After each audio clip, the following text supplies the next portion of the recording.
कुंभार दादा माती खणताय, दुकानदार पळत पळत गेला.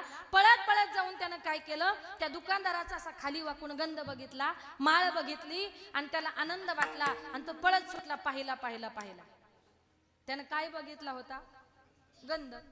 आता हा पाहिला पाहिला पळत सुटला आणि त्या कुंभाराला वाटलं नक्कीच यानं माझा धनाचा हांडा बघितला, गावात जाऊन हा बोंब मारणार आणि ते धन सगळं सरकार जमा होणार, त्यापेक्षा याला अर्ध दिलेले बरं.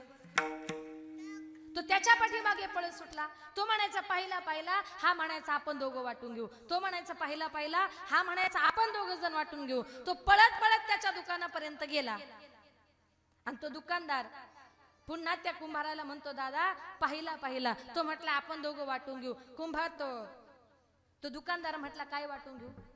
कुंभार म्हटला कसं आहे ना, मगाशी शेतामध्ये माती खणता खणता मला जो काही धनाचा हंडा सापडला, आपल्या दोघांनाच माहितीये, तिसऱ्या माणसाला काही माहित नाही, त्याच्यामुळे गावात बोंब करू नको, आपण दोघं अर्धा अर्धा वाटून घेऊ. आता दृष्टांत संपला. याच्यातून एकच मला सांगायचंय, त्यानं नुसता गंध बघितला, त्याची माळ बघितली तर त्याला अर्धा धनाचा हंडा सापडला, अर्धा धनाचा अंडा मिळाला. मग आपण जर गळ्यात तुळशीची माळ घातली आणि कपाळाला गंध जर लावला तर काय होईल, सगळा धनाचा हंडा तुम्हालाच. हा फायदा आहे. तुळशी माळ गळा, गोपी चंदन टिळा, हृदयी कळवळा वैष्णवांचा. म्हणून संत महात्मे तुम्हाला मला पुन्हा पुन्हा विनंती करून सांगतायत की बाबांनो तुम्ही देवाचं चिंतन करा. माझ्या तुकोबारांनी देवाचं चिंतन केलं, आवडीनं चिंतन केलं. परिणाम तुकोबारांच्या हातामध्ये काळ होता. तुकोबारांना बघितलं की यमाची अवस्था काय व्हायची, काळ गुलाम सलाम करी तुकया घरी राम तसे, तुकया घरी राम तसे, तुकया घरी राम तसे,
काळ गुलाम सलाम करी तुकया घरी राबत से. तुकोबारांना बघितलं की यमाची अवस्था काय व्हायची हो. तुकोबारांना बघितलं की यम राजा तुकोबारांना सलाम करायचा. तुकोबारांच्या घरी गेला तर पडलेली काम सुद्धा यमराजा करायचा. तुकया घरी राबत से. हा अधिकार माझ्या तुकोबारांनी प्राप्त केला. कशामुळे, आवडीने भावे हरिनाम घेसी. आवडीने नामचिंतन केल्यामुळे हा अधिकार माझ्या संत महात्म्यांनी सुद्धा प्राप्त केला. संत महात्मे म्हणतात जो आला त्याला प्रत्येकाला जायचंय. अजूनपर्यंत आला आणि गेला नाही असं आपण कधी ऐकलंय का. जो आला त्याला जायचंय. मरणाची परंपरा ही अखंडित आहे, अबाधित आहे. एका गावात एक मनुष्य त्याने विचार केला की अरे रात्रंदिवस कितीही संसार केला, कितीही प्रपंच केला, हातामध्ये काय पैसा राहत नाही, त्यापेक्षा म्हटला जातो आणि एखाद्या ठिकाणी जीवच देतो. बरं जीवही असा द्यायचा म्हटला एका फटक्यात माणसाचा जीव गेला पाहिजे. त्याच्या लक्षात आलं की अरे आपल्या गावाच्या जवळून ट्रेन जाते, ट्रेन आली तिच्या खाली जीव दिला की म्हटला माणसाचा जीव जाणार. तो मनुष्य संसाराला फार कंटाळा आला. रागाच्या भरामध्ये सकाळी सकाळी उठला आणि रागाने तो ट्रेन खाली जीव द्यायला चालला. आता ट्रेन खाली जीव द्यायला चालला, पण जाताना बरोबर तो जेवणाचा डब्बा घेऊन गेला. चालला कुठे, जीव द्यायला. जाताना बरोबर जेवणाचा डब्बा घेऊन गेला आणि रुळाच्या मध्ये जाऊन बसला. एक जण म्हटलं अरे बाबा असा रुळाच्या मध्ये का बसलास, ट्रेन आली अंगावरून गेली तर मरशील ना. म्हटलं अरे बाबा मी मरायलाच आलोय. तू म्हटला काय रे, तू मरायला आला आणि मग जवळ जेवणाचा डब्बा कशाला. तो म्हटला साहेब चुकून जर ट्रेन लेट आली तर परत जेवायला. आलाय कुठे, मरायला. तो मरायला आला तरी सुद्धा पोटाची चिंता करतो. इतका आपण आपल्या देहावर आपल्या जीवावर प्रेम करतो. पण आमच्या संतांनी मरणाचं काय केलं? मरण माझे मरुनी गेले वो गेले, मरण माझे मरुनी गेले, मरण माझे मरुनी गेले वो गेले, मरण माझे मरुनी गेले, मरण माझे मरुनी गेले, मरण माझे मरुनी गेले,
संत महात्मे म्हणतात आम्ही आमचं मरण आमच्या डोळ्यांनी बघितलं.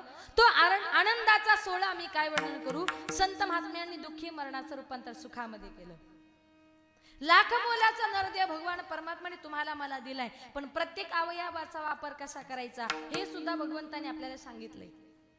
देवानं हात दिलेत ना, हाताने काय करा. टाळी वाजवावी, गुढी उभारावी, वाटती चालावी पंढरीची. हाताने माणसाने आनंदाच्या समय गुढी उभारली पाहिजे. पायानं पायी तीर्थयात्रा घडो, देह संता घरी पडो. डोळ्याने काय पहा, डोळे तुम्ही घ्या रे सुख पहा विठोबाचे मुख. तोंडाने हरिमुखे म्हणा, हरिमुखे म्हणा, पुण्याची गणना कोण करी. कानानं काय करा, कान भरवणी ऐकेन तुझी कीर्ती, ते मज विश्रांती देई देवा. पण आजही काही काही लोकांचं असं आहे, देवाचं नाव ऐकायला आलं की कानामध्ये बोट घालतात. तुमच्या गावात सप्ताह होतो ना? मग सप्त्याच्या वेळेला पहाटे मंदिरात काकडा होतो. मग आजूबाजूला ज्यांची घर आहे सगळीच नाही बरं का, काही काही लोक नास्तिक असतात आजूबाजूचे.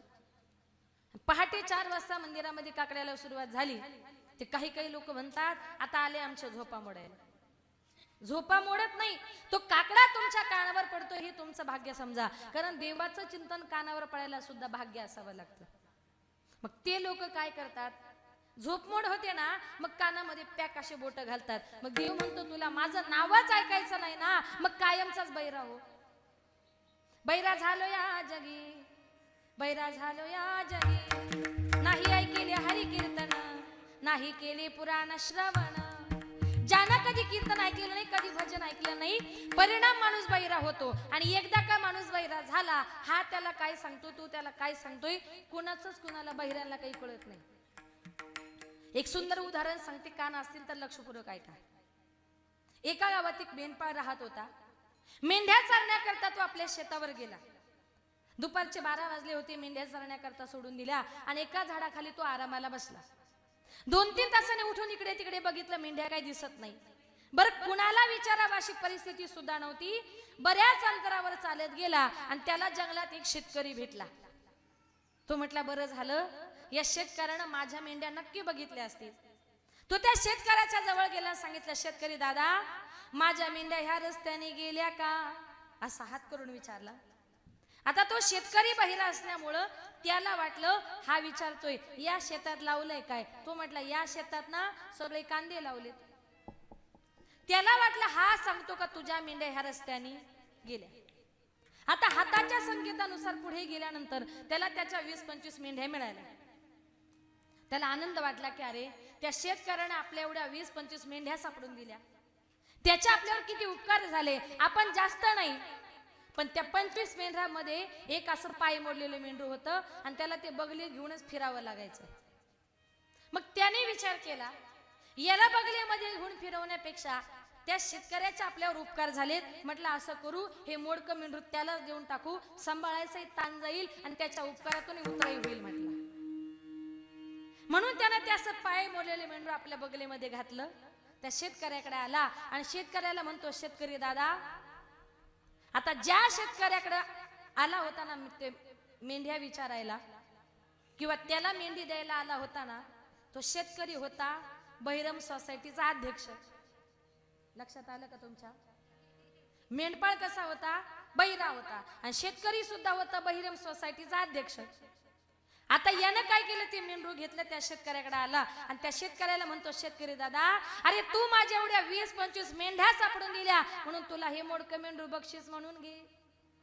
आता तो शेतकरी बहिरा असल्यामुळं त्याला वाटलं हा सांगतो का तू माझ्या मेंढ्याचा पाय मोडला. तो म्हणतो अरे बाबा, अरे मी तुझ्या मेंढ्याच पाहिला नाही तर मी तुझ्या मेंढ्याचा पाय मोडू कशाला. आणि हा याला काय सांगतो, तू माझ्या एवढ्या 20-25 मेंढ्या सापडून दिल्या म्हणून तुला हे मोडकं मेंढरू बक्षीस म्हणून घे. 2 तास झाले, 3 तास झाले, दोघांचं भांडण काही मिटत नाही. भांडण मिटत नाही ना, म्हणे चला गावच्या पाटलाकडे. दोनही बहिरे गावच्या पाटलाकडे गेले. आता ज्या गावच्या पाटलाकडे भांडण मिटवायला गेले तो गावचा पाटील होता बहिरम सोसायटीचा चेअरमन, म्हणजे तोही बहिरा होता. गंमत अशी, पाटलाचं त्याच्या बायकोचं भांडण होऊन पाटलाने त्याच्या बायकोला घराच्या बाहेर काढून दिलं. पाटलाची बायको घराच्या बाहेर गेली आणि तेवढ्यात ते 2 बहिरे घरात गेले. एक जण म्हटलं पाटील साहेब, याने माझ्या एवढ्या 20-25 मेंढ्या सापडून दिल्या म्हणून मी याला हे मोडकं मेंढरू बक्षीस देण्यासाठी आलो. दुसरा म्हटला पाटील साहेब, अहो मी याच्या मेंढ्याच पाहिला नाही तर मी याच्या मेंढ्याचा पाय मोडू कशाला. पाटील म्हटला तुम्ही दोघांनी मला कितीही जरी सांगितलं ना पण मी काय माझ्या बायकोला घरात घेणार. दृष्टांत संपला.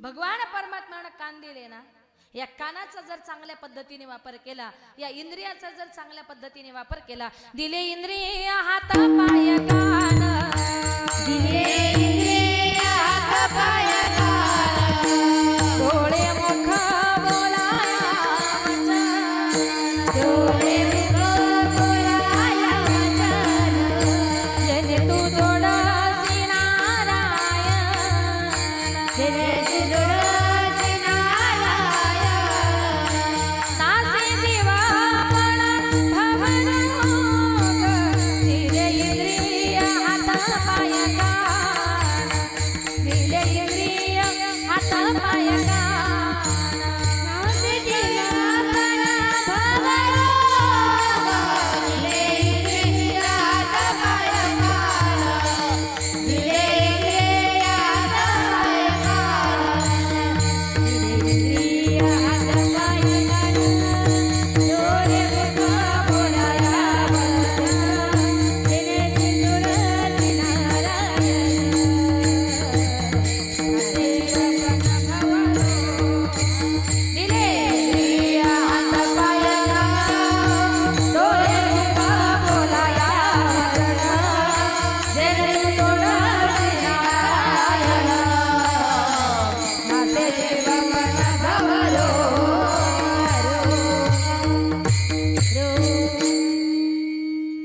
दिले इंद्रिय हात पाय कान, सगळे इंद्रिय दिले. कशाला दिले? जेणे तू जोडसी नारायण. नारायणाला भगवंताला जोडण्याकरता दिलेत. मग भगवंताला जोडून काय करायचंय तर आवडीने भावे हरिनाम घेसी. माझे एकनाथ महाराज म्हणतात तुम्हाला देवाचं चिंतनच करायचंय ना, वरवर करू नका. कीर्तनकार म्हणतात बाबा न टाळ्या वाजवा विठ्ठल विठ्ठल म्हणा, पण तरी सुद्धा आपण विठ्ठलाचं नाव काय घेत, बाया खुशाल नाही म्हणतात. आपण विठ्ठलाचं नाव घेत नाही पण घेतलं पाहिजे. कीर्तनकार बघतायत, कीर्तनकार म्हणतायत म्हणून वरवर विठ्ठल विठ्ठल म्हणायचं नाही. देवाचं चिंतन करायचंय ना, कसं करा तर माझे एकनाथ महाराज अभंगाच्या आवडीने भावे हरी नाम घेसी, आवडीने भावे हरी नाम घेसी, आवडीने भावे हरी नाम घेसी, आवडीने भावे हरी नाम घेसी, आवडीने भावे हरी नाम घेसी, आवडीने भावे हरी नाम घेसी, आवडीने भावे हरी नाम घेसी, आवडीने भावे हरी नाम घेसी, आवडीने भावे हरी नाम घेसी, आवडीने भावे हरी नाम घेसी, आवडीने भावे हरी नाम घेसी, आवडीने भावे हरी नाम घेसी, आवडीने भावे हरी नाम घेसी, आवडीने भावे हरी नाम घेसी, आवडीने भावे हरी नाम घेसी, आवडीने भावे हरी नाम घेसी, तुझी चिंता त्याची सर्व आहे, तुझी चिंता त्याची सर्व आहे, ओ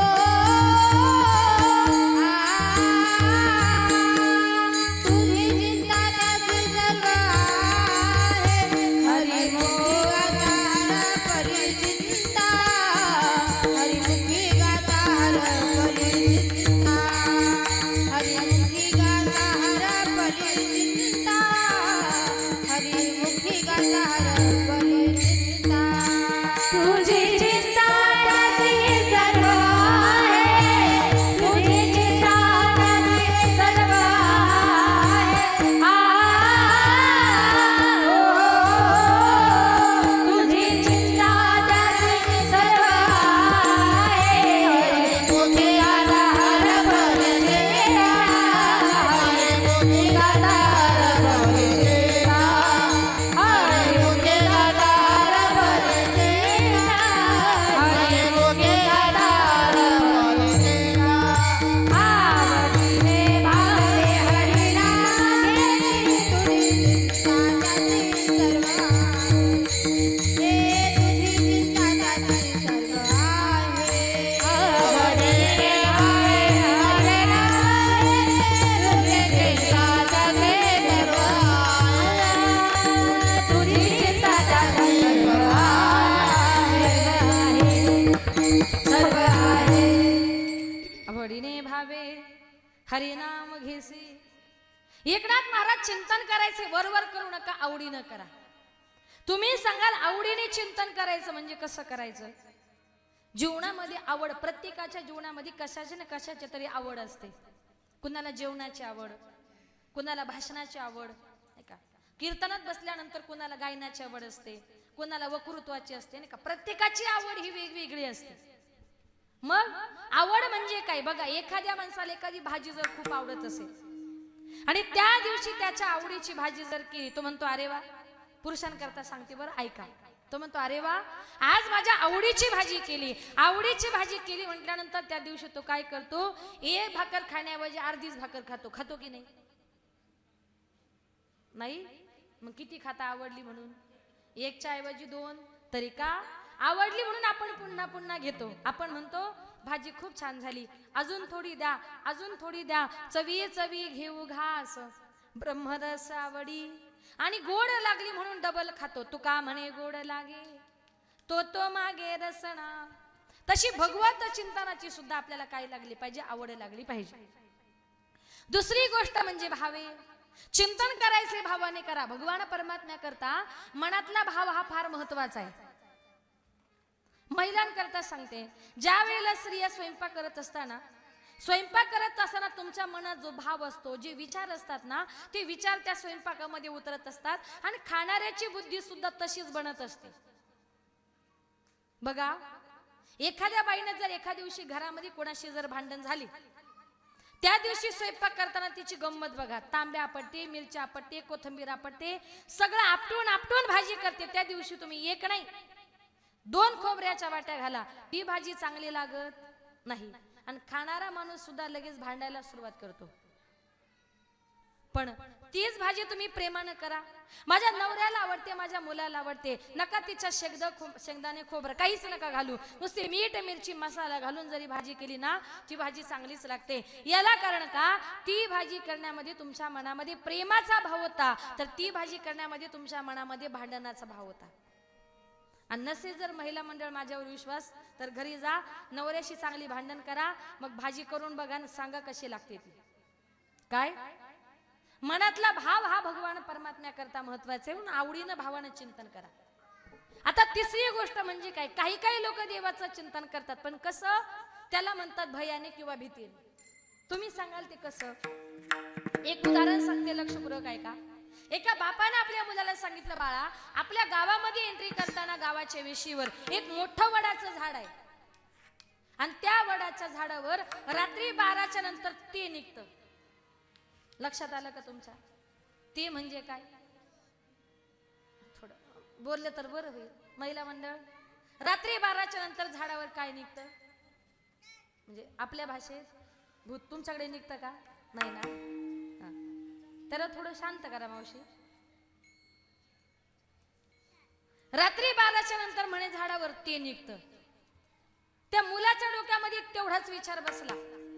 दिवसा रात्री कधीही तो त्या झाडाजवळ गेला की त्याच्या लक्षामध्ये यायचं का या झाडावर रात्री 12च्या नंतर ते निघतं म्हणजे भूत निघतं. एक दिवस योगायोग असा त्याला यायला उशीर झाला. रात्रीचे 11:30 पावणे 12 वाजले होते आणि त्याच्या लक्षामध्ये आलं काही करून गावात जायचे. जायलाही एकच रस्ता होता. आज 100% म्हटलं त्या झाडाखालून मला जायचंय. पावणे 12 वाजले होते आणि बरोबर म्हटला 12 वाजता त्या भूताची माझी भेट होणार. तो मुलगा इतका घाबरला का ते भूत पक्क त्याच्या असं मनामध्ये बसलं का आज 100% भूताची माझी भेट होणार. तो मुलगा घाबरला होता. जसं असं झाड जवळ येत होतं तशी तशी मनामध्ये भीती वाढत चालली होती आणि तो मुलगा त्या झाडाच्या जवळ गेला. बरोबर 12 वाजले आणि झाडाच्या फांद्या जोर जोरात हलायला लागल्या. पण गंमत अशी, त्या झाडावर त्या दिवशी नेमकं एक माकड आलं होतं. माणूस यायची चाहू लागली म्हणून त्याने या फांदीवरून त्या फांदीवर जे उड्या मारायला सुरुवात केली. पण याच्या लक्षामध्ये काय आलं, त्या झाडावर काय आहे, भूत आहे म्हटला. इतका घाबरला. मग घाबरल्यानंतर माणूस धावा कुणाचा करतो, आई बापाचा का देवाचा?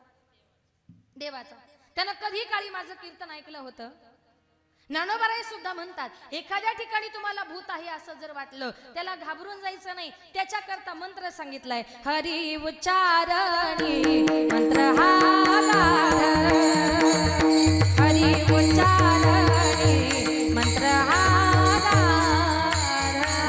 हरी उच्चारणी मंत्र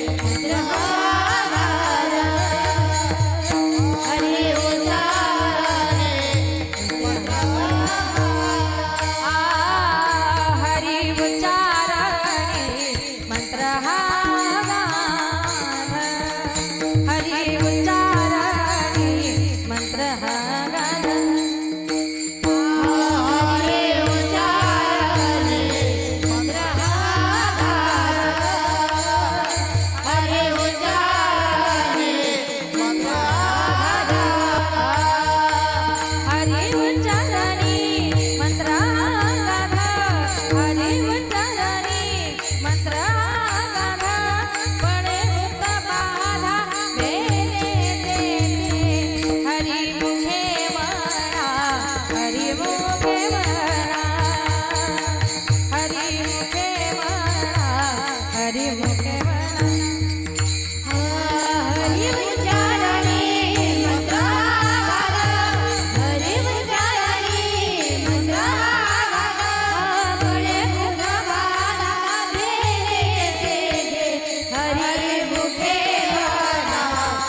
भूताला पळवण्याचा. हरी उच्चारणी मंत्र हा अगाध पळे भूत बाधा भेने. त्यानं कधी काळी माझं कीर्तन ऐकलं होतं, ज्ञानोबरायांनी सांगितलंय, एखाद्या ठिकाणी भूत आहे असं वाटलं तर त्याला घाबरून जायचं नाही, हरी हरी म्हणायचं. मग त्या मुलाला भूताची भीती वाटल्यानंतर त्यानं हरी हरी हरी हरी जे हरी म्हणायला सुरुवात केली. हरी कुठपर्यंत? घरी येईपर्यंत. घरी आला, त्याचा हरी संपला. आता मला सांगा, भूताची भीती वाटल्यानंतर त्या मुलानं जे काही हरीचं चिंतन केलं ते आवडीनं केलं, प्रेमानं केलं, का भावाने केलं, का भीतीने केलं? कशाने केलं? भीतीने केलं. याला म्हणतात भयाने किंवा भीतीने नामचिंतन करणं. पण एकनाथ महाराज म्हणतात, भयाने भीतीने नामचिंतन करण्यापेक्षा काय करा, आवडीने भावे हरिनाम घेसी. थोडस पुढचं सांगते. माझे एकनाथ महाराज असं म्हणतात की काही लोकांचा या जगामध्ये बघा, करणे ह्याची करा, नरका घोरा का जाता, शुद्ध पुण्य त्याची एक जयामध्ये नारायण. आजही काही काही लोकांचा करणी नावाच्या गोष्टीवर विश्वास आहे. तुमच्याकडे आहे का तो करणी प्रकार? तुम्हाला नसेल माहिती बाबा, महिलांना माहिती असेल. आहे का तुमच्याकडे करणी? महिला मंडळ काहीतरी बोला ना. आहे ना? आहे. म्हणजे ते काय होतं, एखाद्या बाईला जर ताप यायला सुरुवात झाली, कधी कधी तिला टायफॉइड मलेरियाचा संध्याकाळी ताप येतो. मग तिच्या मनात गैरसमज होती, ती डॉक्टरला म्हणते मला संध्याकाळ झाली का ताप येतो, दिवसभर मला काहीही होत नाही. मग एखादी बाई म्हणते भक्ताकडे जा, तुला नक्की काहीतरी झाले. ती भक्ताकडे जाते आणि ते भगत पहिला पॉइंट असा सांगतात की माणसाला जिंकून घेतात. ते भगत म्हणतात, बाई तुमच्या गल्लीमध्ये एक पांढऱ्या केसांची चष्म्यावाली बाई राहते आणि तिनं तुम्हाला करणी केली. आता गाव तिथं वयस्कर बायका असणारच ना, पांढऱ्या केसांच्या चष्म्यावाल्या. वय झालं की चष्माही लागतो आणि केसही पांढरे होतात. मग तिच्या लक्षामध्ये येतं की आमच्या गल्लीमध्ये ती पांढऱ्या केसांची चष्म्यावाली राहते. मग तिची लगेच शंका तिच्यावर. ती लगेच शेजारणीला म्हणते, बाई तिला बघितलं की तिला बघत जाऊ नको, तिच्याशी बोलू नको, तिला बघितला की ताप येतो. मग तिनंही तिला बघितलं की तिलाही ताप येतो. असं करता करता त्या बाईची बातमी गावभर पसरते आणि तिचा लोक प्रचार करतात का तिला करणी येते. माझी एकनाथ महाराज म्हणतात, अरे याच्यावर त्याच्यावर विश्वास ठेवायचाच नाही. बघा, एखाद्या बाईला करणी जर येत असती आणि तिनं आपल्या संसाराचा नाश जर केला असता, तुम्हाला खरं सांगू, हे वाक्य जरा लक्षपूर्वक ऐका.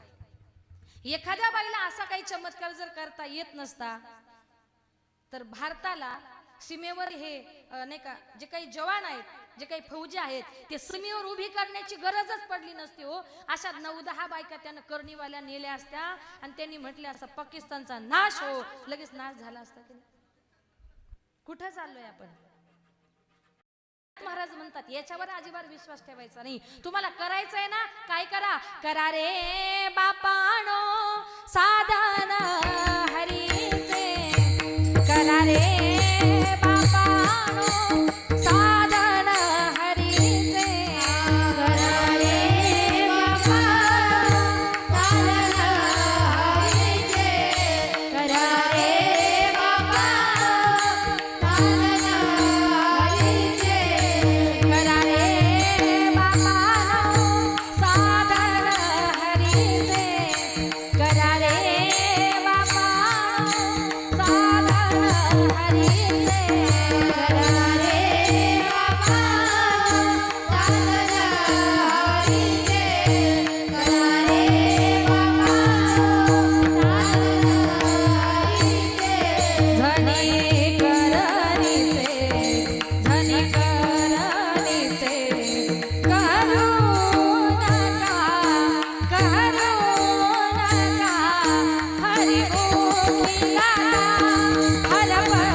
साधन हरीचे.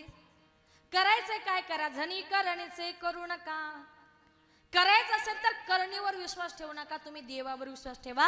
साधन करायचे हरीचं करण. बरं का, एखाद्या माणसाला मला भूताने पछाडलं, मला भूताने झपाटलं असं तुम्हाला वाटलंच तर एकनाथ महाराज म्हणतात हरिमुखी गाता हरपली चिंता. आणि माझे ज्ञानोबाराय सुद्धा म्हणतात एखाद्या माणसाला भूत आहे असं वाटलं नाही का, मला भूताने काहीतरी केलंय असं जर वाटलं तर ज्याला भूत बाधा झाली त्याला खाली बसवून त्याला सांग बाबा इकडे तिकडे जाण्यापेक्षा इथे बस आणि हरी हरी म्हण. तुम्ही हरीचा चिंतन केलं ना भूत चालत नाही. पळे भूत बाधा भेने तेथे भूत पळत सुटतात. ही ताकद आहे हरिनामाची. म्हणून एकनाथ महाराज म्हणतात की जीवनामध्ये कितीही जरी दुःख आलं ना तरी कुठल्याही गोष्टीचा खेद दुःख मनामध्ये बाळगायचं नाही. अभंगाचे दुसरे चरण. नको खेद करू कोणत्या गोष्टीचा, नको खेद करू कोणत्या गोष्टीचा, नको खेद करू कोणत्या गोष्टीचा, नको खेद करू कोणत्या गोष्टीचा,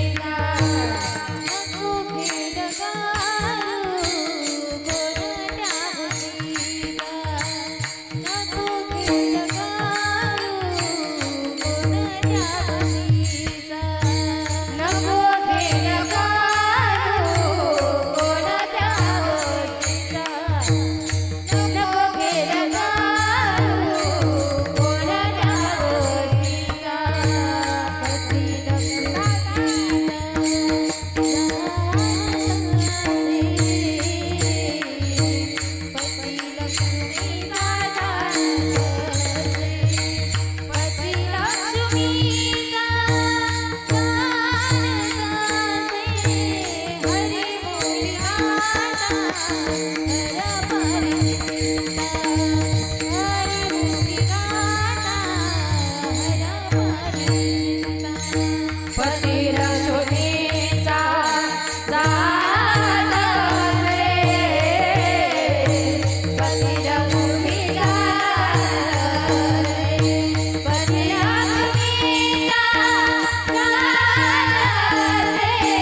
कोणत्या गोष्टीचा पती लक्ष्मीचा जाणत असे.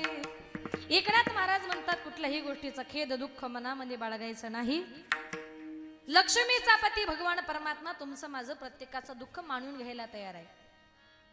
पण आताच्या काळामध्ये लोकांची गंमत अशी झाली, खरं सांगू, लोकांना आज देव नको, फक्त देवाची बायको पाहिजे. लक्षात आलं का तुमच्या? देव नको, देवाची बायको पाहिजे. देवाची बायको म्हणजे लक्ष्मी. लक्ष्मी म्हणजे आपल्या भाषेत पैसा. लोक उठलं सुटलं का तिच्याच पाठीमागे पळतात. अरे त्याची बायको आहे ती, आपल्याला मिळेल का? आणि तुम्हाला जर तिला प्राप्त करून घ्यायचं असेल तर काय करावं लागेल? तुम्हाला त्याकरता गोड गोड असं देवाचं नामचिंतन करावे लागेल, त्याच्याशी जवळीक साधावी लागेल. ती त्याची बायको आहे, तो ठरवतोय माझ्या बायकोला कुणाच्या घरी पाठवायचंय, तो आज्ञा देतोय जा माझ्या त्या भक्ताकडे जा आणि त्याला भरभरून देऊन ये. पती लक्ष्मीचा जाणत असे. आपण अजिबात कशाची चिंता करायची नाही, आपण फक्त त्याचं चिंतन करायचंय. चिंतने चिंतने तद्रूपता. त्याचं चिंतन करून तुम्हाला मला प्रत्येकाला त्याच्या नामचिंतनामध्ये मग्न होऊन जायचंय. आजही लोक देवाच्या चिंतनात मग्न न होता लोक वेगळ्याच धुंदीमध्ये असतात. कोण व्यसन करण्यामध्ये लोक आपलं आयुष्य खर्च करतायत. पण तुम्ही आयुष्यभर जर व्यसनच करत राहिला तर शेवटी तुमच्या हातामध्ये जीवनामध्ये पश्चातापाशिवाय दुसरं काहीच उरत नाही. तुम्हाला खरं सांगू, एका गावात एक मनुष्य रोज रात्रंदिवस दारू प्यायचा, बायको मुलाकडे लक्ष नाही. शेवटी त्याची बायको त्याच्या आई बापाकडे गेली, सांगितलं की आई बाबा काय बघून दिला जावई, माझ्याकडे लक्ष देत नाही, मुलाबाळाकडे लक्ष देत नाही. बाबा संसार प्रपंच करायचा तरी कसा? बाबांनी सांगितलं, बाई लग्न झाले तुझं, मुलं बाळीत झालं तुला, आणि जसं असेल तसं आता तुला स्वीकारावं लागेल. हवं तर मी तुला उदरनिर्वाह करता. तुमच्याकडे बकरी म्हणतात का शेळी म्हणतात? दोन्ही म्हणतात ना? बर. मग त्यानं आपल्या मुली करता ती शेळी दिली आणि ती घरी घेऊन आली. नवऱ्यानं बघितली, बायकोला म्हणतो, खाणारा पिणारा होता, बायकोला म्हणतो, काय ग एवढी मोठी शेळी आणली, देते का पार्टीला? ती म्हटली, हा माझ्या बापाच्या घरून आली, तुम्हाला पार्टीला नाही. बघा आपली बायको नवऱ्याचं काही असल्यानं पटकन काढून देते, पण बापाच्या घरचं देत नाही, रुबाब दाखवते, म्हणजे माझ्या बापाच्या घरून आणले, तुम्हाला भेटणार नाही. आता तिला माहितीये माझा नवरा खातो पितो, म्हणजे एक दिवस माझी शेळी चोरीला जाणार. मग ती काय करायची? शेळी बांधताना शेळी अशी बांधायची का ज्या रूम मध्ये झोपायची त्या रूमच्या खिडकीतून रात्रभर शेळी तिला दिसली पाहिजे. रात्रभर अधून मधून ती फक्त शेळीलाच बघायची, कारण तिला माहितीये माझा नवरा खातो म्हणजे चोरीला जाणार. त्यानं ठरवलं, प्रेमानं मागितली, बायको शेळी देत नाही. म्हटलं अमावस्येची रात्र शोधून म्हटला बायकोला अंधारात ठेवायचं, अंधाराचा फायदा घेऊन म्हटला शेळी नेऊन तिची पार्टीच करायची. म्हटलं अमावस्येच्या दिवशी सगळे मित्र जमा केले आणि अमावस्येच्या रात्री तो गोठ्यामध्ये गेला. त्यानं ती शेळी नेली, तिची पार्टी बिर्टी केली. सकाळी उठला, स्नान संध्या केली, शुद्धीवर आला, गोठ्यामध्ये फेरफटका मारायला गेला. बघतो तर काय, त्या गोठ्यामध्ये शेळी तशीच. बायकोला म्हटले, काय ग गोठ्यामध्ये शेळी तशीच कशी काय? बायको म्हटली, अहो त्या शेळीचं मरू द्या, पण रात्री 2 वाजता तुम्ही गोठ्यातून आपलं काळं कुत्रं कुठं घेऊन गेले होते आणि कुत्र्याचीच पार्टी केली. मग नंतर पश्चातापाशिवाय जीवनामध्ये काही राहिलं का? आयुष्यभर ते मनाला खात राहिलं का मी कुत्रच खाल्लं? काय आयुष्यभर तुम्ही जर व्यसन केले नाही का, वाईट ठिकाणी जर वाईट वागलात, वाईट मार्गाला जर गेलात, तर संत महात्मे म्हणतात शेवट सुद्धा चांगला होत नाही. तुम्हाला तुमचा शेवट चांगला व्हावा असेल तर चांगलं जीवन जगा. संत महात्मे म्हणतात ज्या कलियुगामध्ये आपण जन्माला आलोय ना, हे कलियुग फार भयंकर आहे. आणि हे कलियुग पूर्वी कसं होतं आणि याच्यानंतर ते किती वाईट येणार आहे. माझ्या एकनाथ महाराजांनी गोड वर्णन केले. शकून सांगावया आले माई वाजना, शकून सांगावया आले माई वाजना, शकून सांगावया आले माई वाजना, शकून सांगावया आले माई वाजना. निर्गुण निराकार दादा माऊर माझे गाव, शकून सांगावया आले माई वाजना, शकून सांगावया आले माई वाजना.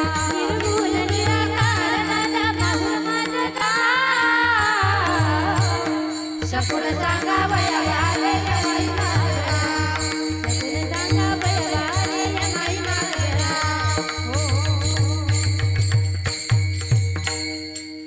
हे कलियुग किती भयंकर येणार आहे माझ्या नाथ बाबांनी अगोदर सांगून ठेवले. आता ऐका, कलियुगाचे दादा ऐकावी थोरी, कलियुगाचे दादा ऐकावी थोरी, पुत्र तो होईल पित्याचा वैरी, भ्रतारा सोडून घरोघरी फिरतील नारी, भ्रतारा सोडून घरोघरी फिरतील नारी, ऐसा माझा शकून दादा ऐका निर्धारी, शकून सांगावया आले माई वाजना, शकून सांगावया आले माई वाजना, शकून सांगावया आले माई वाजना, शकून सांगावया आले माई वाजना. हे आतापर्यंतच. आता इथून पुढे किती वाईट दुनिया येणार आहे ते ऐका. पृथ्वीवरी दादा एक विपरीत होईल, पृथ्वीवरी दादा एक विपरीत होईल, बहीण भावा दोघा जणांचा विवाह लागेल, 5 वर्षाची नारी भ्रतारा मागेल, 5 वर्षाची नारी भ्रतारा मागेल, 7 वर्षाची नारी गर्भिणी होईल, शकून सांगावया आले माई वाजना, शकून सांगावया आले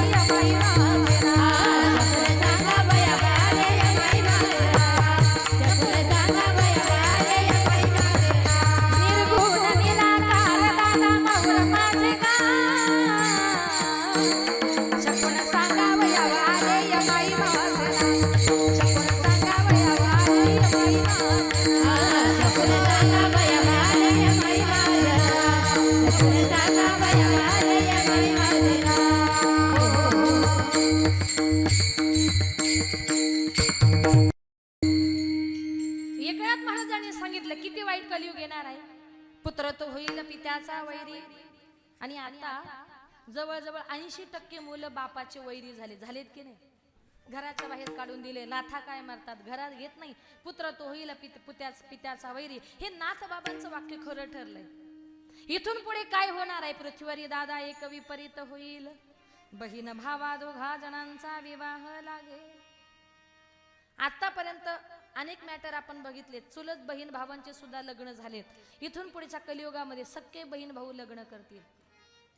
मुलगी 5 वर्षाची झाली का ती सांगेल बाबा माझं लग्न करून द्या, आणि 7 वर्षाची मुलगी गरोदर राहील.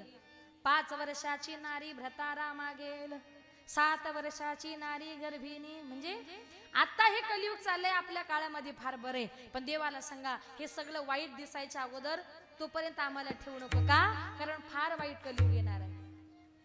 म्हणून संत महात्मे विनंती करतात, या कलियुगामध्ये आपल्याला आपला उद्धार जर करायचा असेल तर कलियुगा माझी करावे कीर्तन, तेने नारायण रील भेटी. संत महात्म्यांनी त्या देवाच्या नावाचा झेंडा उभारिले, ध्वजा तिन्ही लोकावारी. ऐसे चराचरी किरते जाते, ऐसे चराचरी किरते जाते, ऐसे चराचरी किरते जाते. उभारिले ध्वजा तिन्ही लोकावारी, ऐसे चराचरी किरते जाते, ऐसे चराचरी किरते जाते, ऐसे चराचरी किरते जाते. ते हे निवृत्तीनाथ ज्ञानेश्वर सोपान,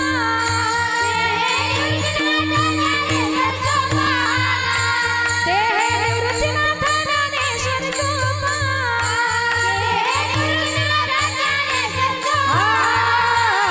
हे निवृत्तीनाथ ज्ञानेश्वर सोपान.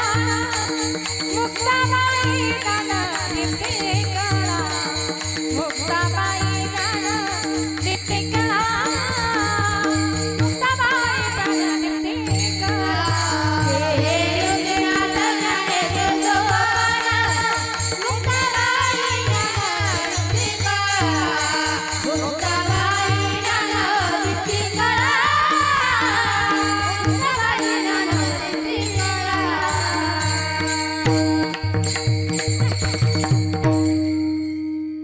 उभारिले ध्वज तिन्ही लोकावरी.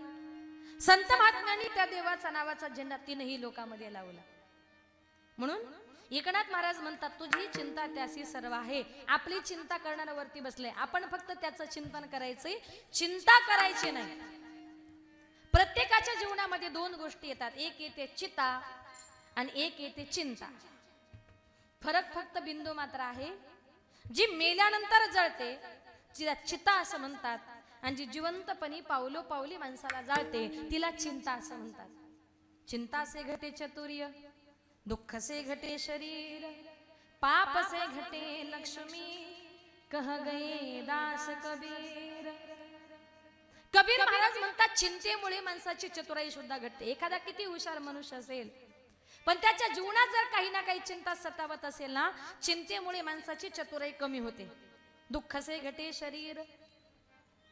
तुम्ही तुमच्या बायको मुलांना किती खायला प्यायला द्या, लोक म्हणतात बायको मुलांची तब्येत होत नाही, काहीच कमी नाही हो. पण त्या दिवशी आपण लक्षात घ्यायचं, एवढं खातात पितात म्हणजे त्यांच्या जीवनामध्ये काही ना काहीतरी दुःख आहे. दुःख से घटे शरीर आणि पाप से घटे लक्ष्मी. लोक म्हणतात ताई पूर्वी आमच्याकडे फार पैसा होता हो, पण आता आमच्या हातात पैसा राहत नाही. याला कारण का? ज्या दिवशी आपल्या हातात पैसा राहत नाही ना, त्या दिवशी आपणच लक्षात घ्यायचं, माझं कुठेतरी पाप वाढत चाललंय. आणि ज्या दिवशी पाप वाढतं ना, त्या दिवशी लक्ष्मी नाराज होऊन आपल्या दारातून निघून जात असते. पाप से घटे लक्ष्मी. हे मी सांगत नाही, कह गए दास कबीर. हे संतांची वाणी आहे. संतांची वाणी जीवनामध्ये कधी खोटी ठरत नाही. म्हणून संत महात्मे म्हणतात की भगवान परमात्म्याने आपल्याला हा जो काही देह दिलाय, या देहाने आपल्याला त्याचं भजन पूजन चिंतन करायचंय. विनाकारण वायफळ बडबड करायचं नाही. काही काही लोक विनाकारण वायफळ बडबड करतात. वायफळ बडबड केल्यामुळे काय होतं? माऊली म्हणते, साचाने मवाळ मी तुले आणि रसाळ, शब्द जैसे कल्लोळ अमृताचे. प्रत्येक माणसाचं बोलणं गोड असावं, प्रेमाचं असावं, अमृतासारखं गोड असावं. वायफळ बडबड केल्यामुळे काय होते एक सुंदर उदाहरण सांगते जरा लक्षपूर्वक ऐका. एका गावात एक सासरा, एक जावई आणि एक मुलगी तिघ जण रस्त्याने चालले होते. संबंध लक्षात आला का तुमच्या? सासरा, जावई आणि मुलगी तिघे जण रस्त्याने चालले होते. पूर्वीच्या काळी गाड्या नव्हत्या. शेतकऱ्याच्या बांधावरून रस्ता काढत काढत लोक प्रवास करायचे. रस्त्यानं गप्पा मारत मारत चाललेले असताना वेळ होता म्हणून एक टाइमपास म्हणून तो सासरा जावयाला म्हटला, जावई बापू, या शेतकऱ्याची ज्वारी एवढी चांगली आली, शेती एवढी चांगली आली, तुम्हाला काय वाटतं याच्या शेतामध्ये किती पोते ज्वारी होईल? तो सासरा म्हटला, जावई बापू, या शेतामध्ये ना कमीत कमी 30 पोते ज्वारी होईल. जावई म्हटलं, काय बोलता सासरे बुवा, एवढंच शेत, त्याच्यामध्ये 20 पोते ज्वारी होईल. आता जावई म्हणतो 20 पोते आणि सासरा म्हणतो 30 पोते. आता तुम्ही जावयाकडचे आणि तुम्ही सासऱ्याच्याकडचे, तुम्ही सासरे आहातच. जावई म्हणतो 20 पोते, सासरा म्हणतो 30 पोते. जावई म्हणतो, सासरे बुवा, 20 पोत्याला एकही पोत वर होणार नाही. आणि सासरा म्हणतो, जावई बापू, 30 पोत्याला एकही पोत कमी होणार नाही. जावई म्हटला, सासरे बुवा, मी ग्रॅज्युएट आहे. आता मला सांगा, शेतीचा अनुभव ग्रॅज्युएटला जास्त की शेतकऱ्याला जास्त? पण ती ग्रॅज्युएट ऐकायलाच तयार नाही. तो म्हटला, सासरी बुवा, शेवटचा सांगतो, काही जरी झालं ना या शेतामध्ये 20 पोती ज्वारी होईल. सासरा म्हटला, जावई बापू, काही जरी झालं ना या शेतामध्ये 30 पोती ज्वारी होईल. त्या जावयाला असा राग आला, कारण जावई जरा चिडके असतात ना. राग आला, सासरा ऐकत नाही म्हणून त्यानं रागाच्या भरात एकदा सासरा उचलला आणि जमिनीवर अगदी असाच आणि त्याच्या छातीवर बसला आणि त्याला सांगितलं, सासरी बुवा, मी तुमच्या छातीवर बसलोय, आता तरी सांगा या शेतामध्ये 20 पोती ज्वारी होईल. सासरा म्हटला, जावई बापू, तुम्ही माझ्या छातीवर बसलेत, माझा जीव गेला तरी चालेल, पण या शेतामध्ये ना 30 पोती ज्वारी होईल. आता छातीवर बसून सासरा ऐकत नाही. शेवटी जावयाला असा राग आला, रागाच्या भरामध्ये तो आपल्या सासऱ्याला असा उचलायचा आपटायचा, उचलायचा आपटायचा, अक्षरशः उचलून आपटून पाठीला सगळे खडे रुतले. सगळ्या पाठीतून रक्त निघायला लागलं, पाठ लाल झाली. मुलगी गंमत बघते, इकडे नवरा इकडे बाप, दोघांचा कडाक्याचं भांडण जमलंय, कुणाच्या बाजूने बोलावं? बापाची वाईट अवस्था झाली. ती मुलगी रडायला लागली, बापाच्या जवळ गेली, म्हटली, बाबा, अहो तुमच्या जावयानं तुमची पाठ आपटून घासून सगळी पाठ लाल केली. अहो जाऊ द्या की बाबा, म्हणा की शेतामध्ये 20 पोते ज्वारी होईल. त्या मुलीचं नाव होतं वसू. बाप म्हटला, अगं वसू, माझी पाठ किती बी घासू, पण 10 पोतीची कळ कशी काय सोसू? शेत कोणाचं, भांडण कोणाची काही गरज आहे का? म्हणजे विनाकारण कुणाच्या तरी शेतावरून भांडत बसले आणि विनाकारण दोघांनी मार खाल्ला, दोघांनाही त्रास झाला. याला कारण का? याला म्हणतात वायफळ बडबड. विनाकारण वायफळ बडबड करायचीच नाही. तुम्हाला बोलायचंय ना, बोले तैसा बोले, जेने बोले विठ्ठल डोले, जेने बोले विठ्ठल डोले, जेने बोले विठ्ठल डोले, बोले तैसा बोले,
इतकं गोड बोला की आपल्या बोलण्यामुळे जगाच्या बापानं पांडुरंग परमात्म्याने डोलावं. इतकं माणसाचं बोलणं गोड असावं. बोले तैसा बोले आणि जेने बोले विठ्ठल डोले. इतकं चांगलं बोला. संत महात्मे म्हणतात, आपण या ठिकाणी जन्माला आलोय, जन्माला आल्यानंतर तुमच्या माझ्या सगळ्यांच्या पालन पोषणाची भरण पोषणाची जबाबदारी माझा भगवान परमात्मा घेतो. आजही काही काही लोक असं म्हणतात, मी आहे म्हणून गाव आहे, मी आहे म्हणून घर आहे. पण तुम्हाला खरं सांगू, तो फक्त आपला गैरसमज आहे. ज्या वेळेला आपण निघून जातो ना, आपण निघून गेल्यानंतर लोक आपल्या करता 10 दिवस रडतील, फार तर फार 15 दिवस रडतील, 1 महिना रडतील, नंतर कुणी आपली आठवण सुद्धा काढत नाही. आपल्याला असं वाटतं मी गेल्यानंतर कसं होईल. पण तुम्हाला एक उदाहरण खरं सांगते, सगळ्यांनी लक्षपूर्वक ऐका की आपण या गेल्यानंतर या जगामध्ये कुणाचंच कशावरून काही अडत नाही. एका गावात एक साधू महाराज फिरत फिरत आले होते. एका सज्जन गृहस्थाच्या घरी मुक्काम करता थांबले. सकाळी सकाळी साधू महाराज उठले, स्नान संध्या देवपूजा झाली, महाराज निघाले आणि त्या घर मालकाला सांगितलं, दादा दक्षिण भारतची तीर्थयात्रा करण्याकरता चाललोय, येता का माझ्या बरोबर? घर मालक जरा धार्मिक होता, त्याने सांगितलं, महाराज यायला काही हरकत नाही, मी तुमच्या बरोबर आलो असतो, पण पदरामध्ये माझ्या बायको मुलं आहेत, मी जर तुमच्या बरोबर दक्षिण भारतला आलो तर माझ्या बायको मुलांचं कसं होणार? मग त्यावेळी महाराजांनी सांगितलं, तेवढी चिंता आहे? म्हटले हो. महाराज म्हटले, तू जर माझ्या बरोबर दक्षिण भारतची तीर्थयात्रा करण्याकरता जर येत असेल तर मी दर महिन्याला तुझ्या बायकोच्या अकाउंटवर 5,000 रुपये पाठवतो, 6 महिने प्रत्येक महिन्याला 5,000 रुपये देणार, मग चिंता?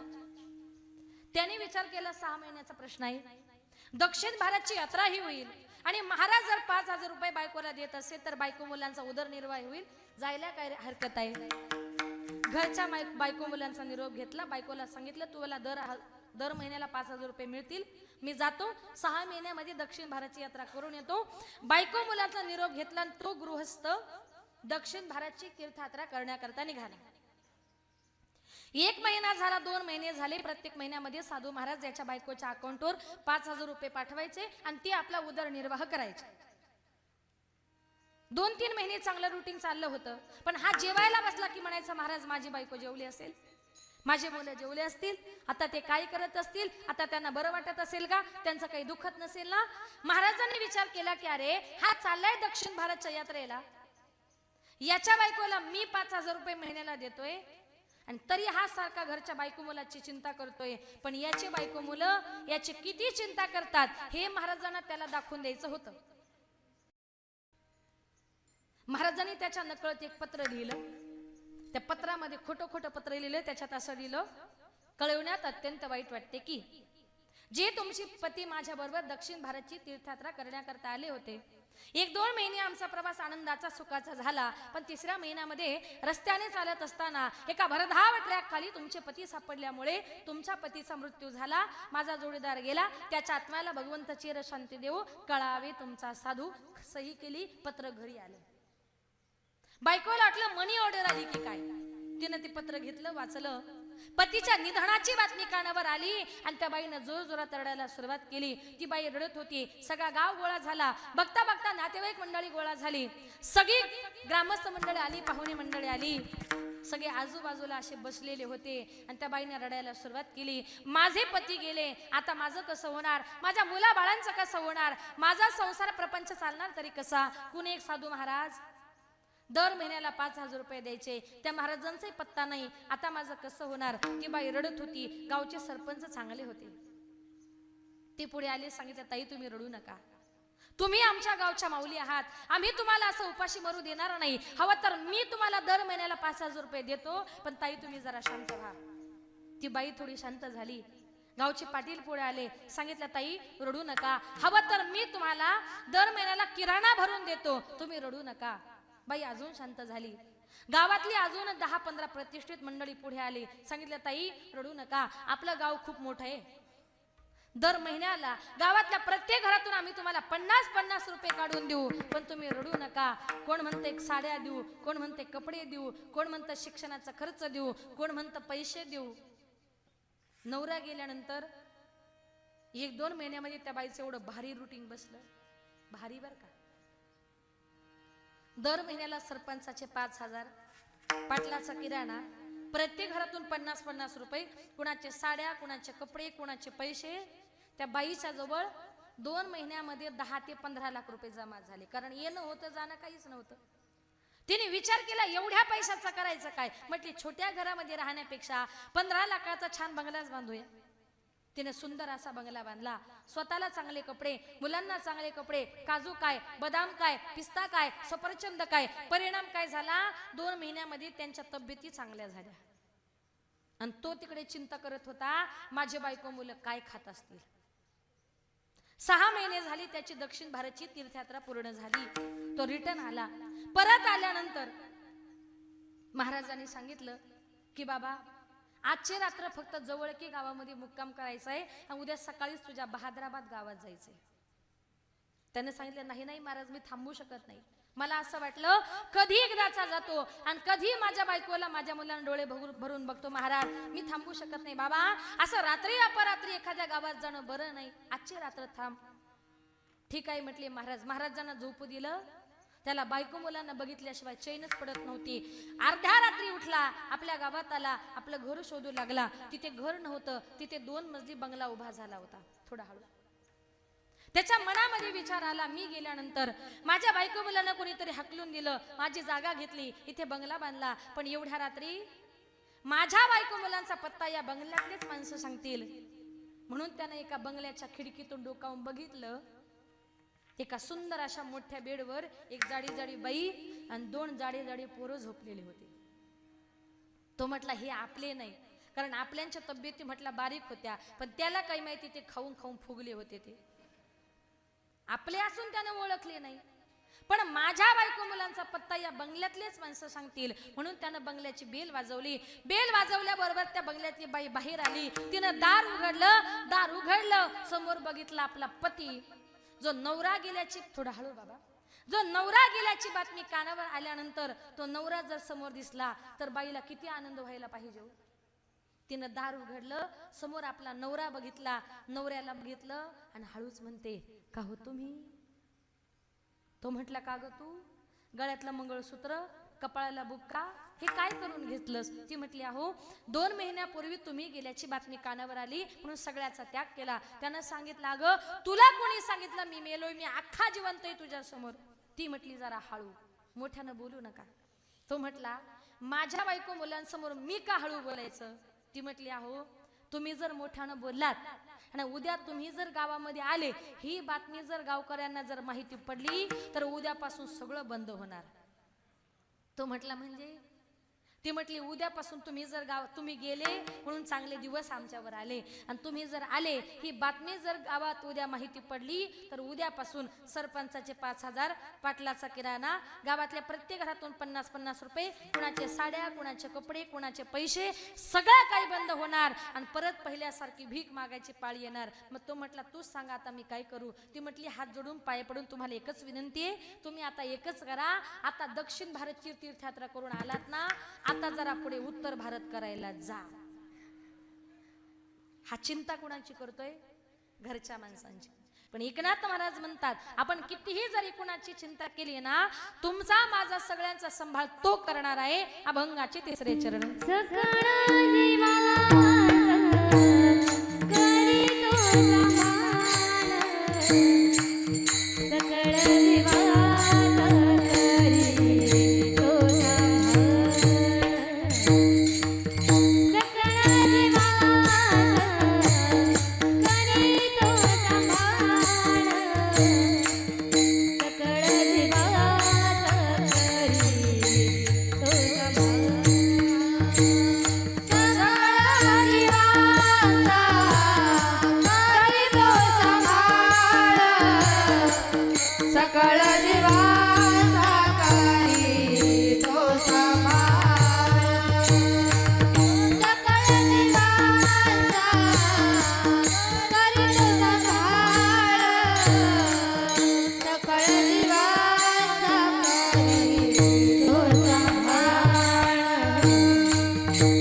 नाही, तुमचा माझा सगळ्यांचा सांभाळ करणारा तो आहे. म्हणून त्या देवाचं चिंतन करा आणि देवाचं चिंतन करता करता आई वडिलांची सेवा करा. जीवनामध्ये आई बापासारखं श्रेष्ठ दैवत नाही. जिवंतपणी माणसाला आई बापाची किंमत कळत नाही. एकदा का आपले आई बाप या जगातून या विश्वातून निघून गेले नंतर कितीही जरी रडलं फायदा होणार नाही. आज या ठिकाणी या परिवारातून एक आई आज निघून गेली. तिच्या पश्चात तिची 2 मुलं, 1 मुलगी, 1 मुलगा त्या आईच्या अगोदरच या जगातून या विश्वातून निघून गेलाय. एक खूप मोठं असं दुःख त्या मातेला झालं आणि ती माता गेली. मग तिच्या पदरामध्ये तिचे मुलं, तिच्या मुली, तिचा संपूर्ण परिवार.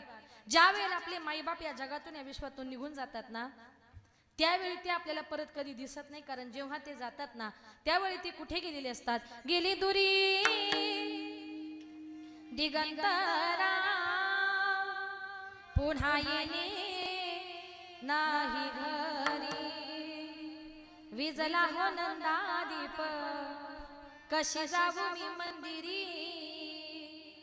लाडकी माझी आई, वाट पहा ती कैवारी. भोळी रखुमाई गेली, झाली उदास पंढरी. श्रद्धांजली देता थर थरे माझी काया. राहू दे रे माझी आई, मोक्षपदी देवराया. आपले आई बाप निघून गेल्यानंतर एखाद्या कीर्तन संपलं, एखादं प्रवचन संपलं, आपण देवाला म्हणतो देवा माझ्या आई बापाला मोक्ष पादायला नाही. जिवंतपणी आपली आई म्हणजे सगळ्यात महत्वाचं दैवत असतं. आज या परिवारातून एक आई आज निघून गेली. ज्या वेळेला आपली आई निघून जाते ना, सोडून या गेली आई मायले कराना. सोडून या गेली आई मायले कराना. आई आई आई हाका मारू मी कुणाला. आई आई आई हाका मारू मी कुणाला.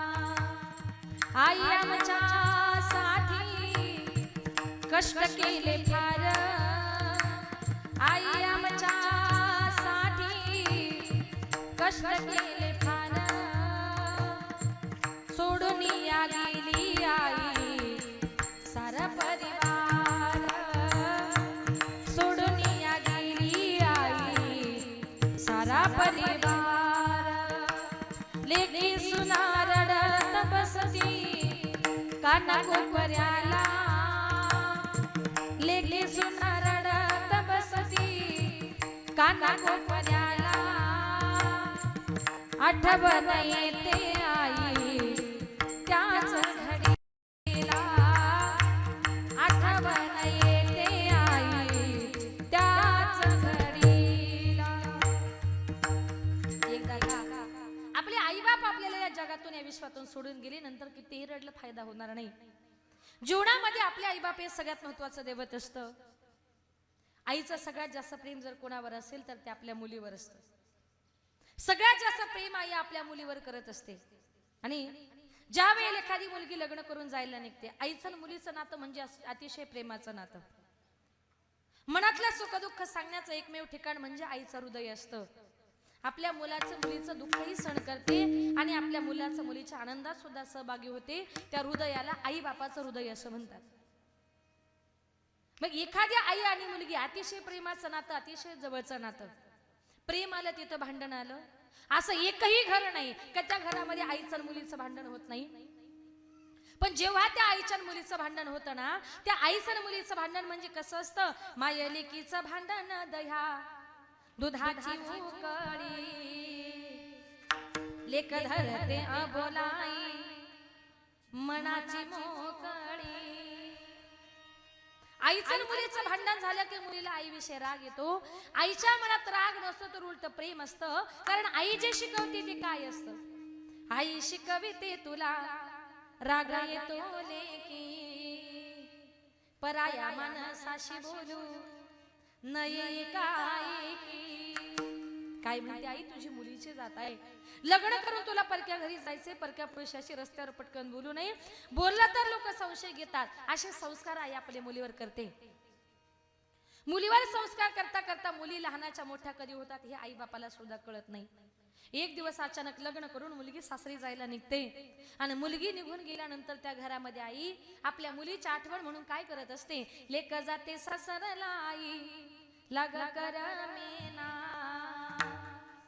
सारविल्या भिंतीवर काढल्या ग मैना, लेक जाते सासरला मागे मागे फिरू पाही, बोलती आई माझी लाडाची लेक जाई, लेक जाते सासरला माय लेकी पडे गळा, कस कोरड्या नदीला पाणी येत खळा खळा.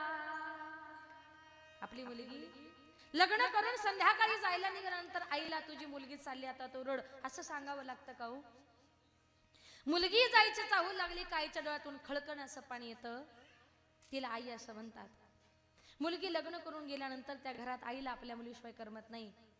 ती आई रडते म्हणते माझ्या मुलीसाठी माझा जीव व्याकुळ होतोय, काही करा पण एकदा तरी या व्याकुळ झालेल्या जीवाला माझ्या मुलीला परत भेटायला ना.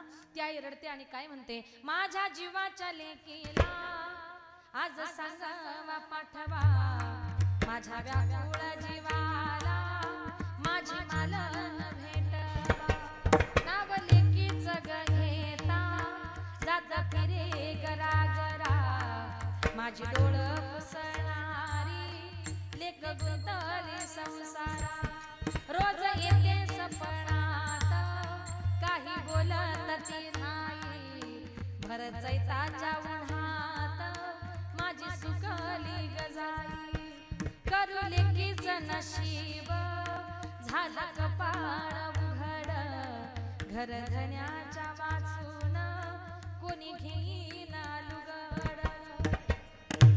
इतके जर आपले आईबाप आपल्यावर प्रेम करतात सगळ्या जगाला विसरा, पण आपल्या माई बापाला कधी विसरू नका. आणि ज्या आई बापाने आपल्याला जन्म दिलाय, जी आई आज या जगातून या विश्वातून निघून